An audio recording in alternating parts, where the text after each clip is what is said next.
Hello, friends and family. Thank you for joining me again. We're going to go through the Chapter 5 curriculum for Ernest from Earth.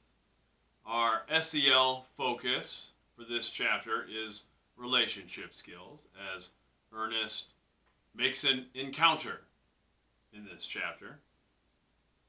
The first question on the curriculum guide is, who does Ernest meet in this chapter? Describe the character. In what ways does the character look similar to Ernest? In what ways does the character look different? So we don't know this character's name just yet, but Ernest meets a boy from Targ, the planet he is on. Looks very much like a human around his age.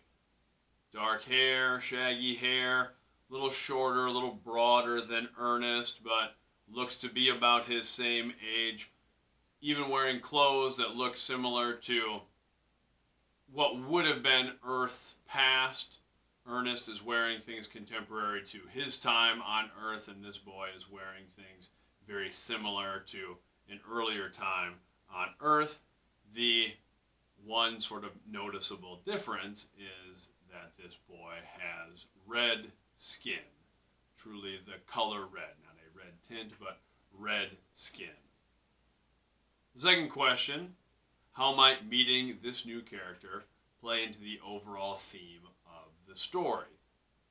Students could pick a lot of different things here anytime that we're predicting something, but they might discuss the fact that the appearance, mentioning the color of the skin, might have something to do with the story, that it might have something to do with race, Ernest being an outsider, them having different appearance, those sorts of things.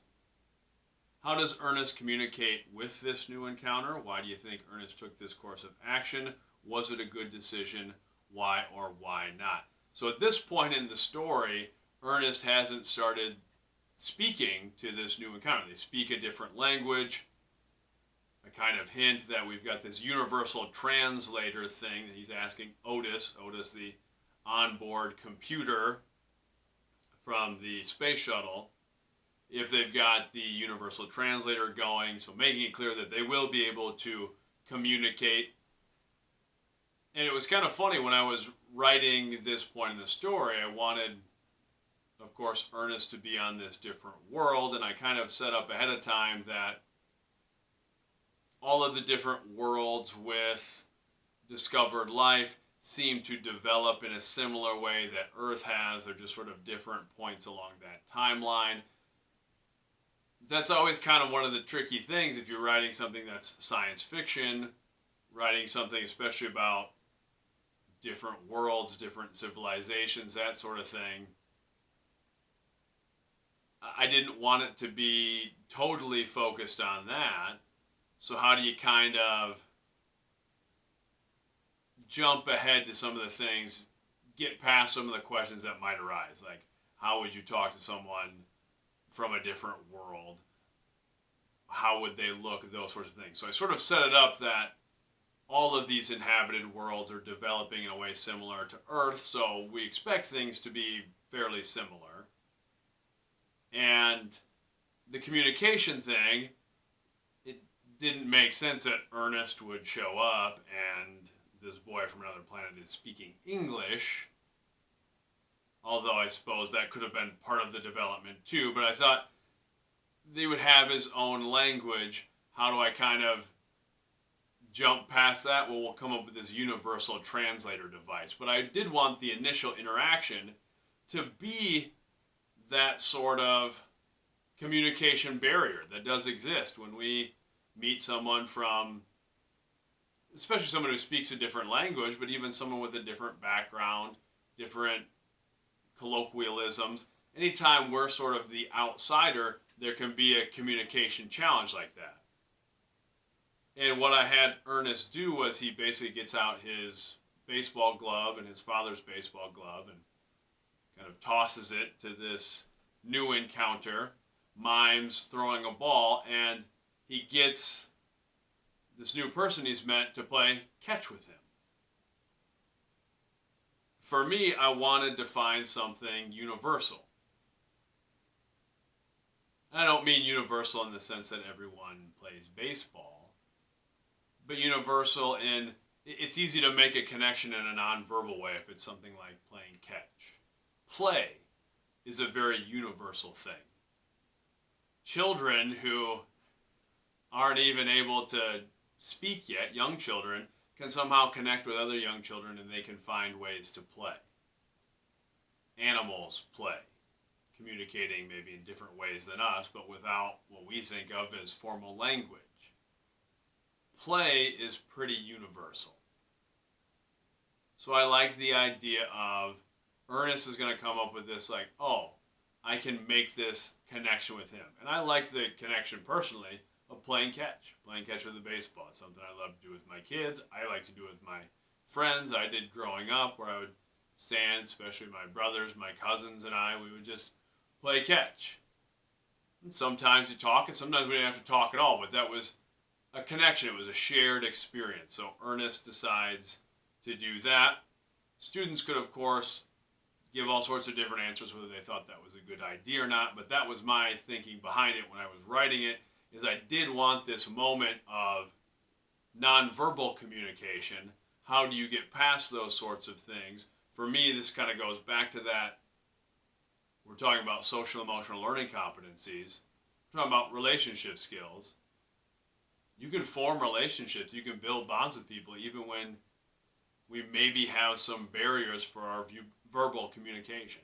We can find ways to break through and find a connection. The next question on the curriculum guide is predict what will happen next, or I guess the next directive. Again, students could predict a lot of different things, but I've already sort of laid the seed of we've got this universal translator. So presumably they'll be able to communicate verbally here, and the story will continue. For some extended thinking exercises, I asked the students, imagine you're in a position similar to Ernest. How would you communicate with someone if you didn't speak the same language? What common ground might you be able to find without language? That's exactly what we were talking about.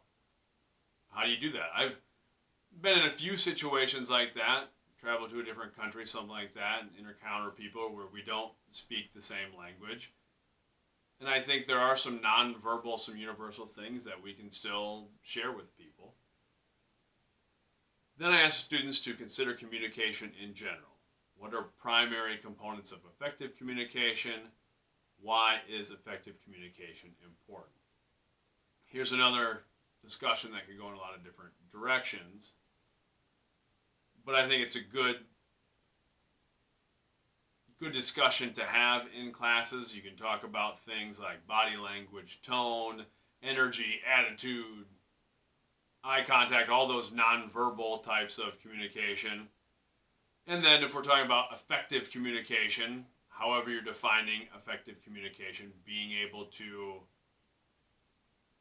get a point across, to deliver a message that can be received. And I think it's important to we talk about in class, the importance of being a receiver as well, of actively trying to receive and interpret the message, checking for understanding, all those sorts of things. So that could turn into a bigger activity, and that's sort of what these extended learning, extended thinking activities are.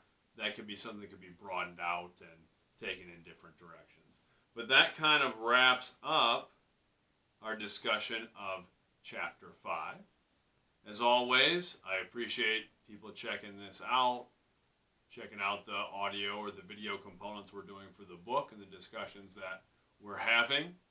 It's been kind of fun for me to revisit some of this again, so thank you for joining me. Much love.